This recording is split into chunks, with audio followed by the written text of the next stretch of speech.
Di hari kedua dibukanya Ibu Kota Nusantara untuk umum, pengunjung berdatangan dari Balikpapan, bahkan ada yang dari Jakarta.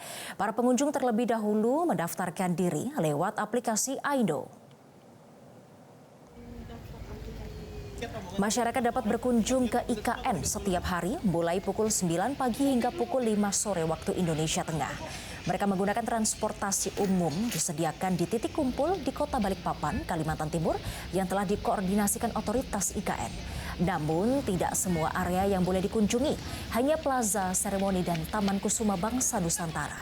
Jumlah pengunjung pun dibatasi 300 orang per hari demi menjaga keamanan dan ketertiban. Pembukaan IKN untuk umum bertujuan memberikan kesempatan bagi masyarakat untuk menyaksikan langsung perkembangan dan proses pembangunan IKN. Antusias keluarga itu sangat senang banget karena mereka ingin merasakan IKN Nusantara itu seperti apa, karena kan kami dari Balikpapan penyangga ibu kota Nusantara. Kenapa Bu pingin ngelihat IKN Bu? Ya, kebetulan kami sudah melakukan pengabdian di Desa Wonosari. Tahun lalu sebenarnya kami sudah ke IKN. Nah, melihat upacara 17 Agustusan kemarin, kami ingin balik lagi ke sini. Oke, seberapa penasaran sih Bu pingin ngelihat perkembangan IKN Bu dari Jakarta nih? Buat kami kebetulan akademisi penting ya.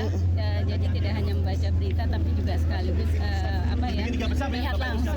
Jelajahi cara baru mendapatkan informasi. Download Metro TV Extend sekarang.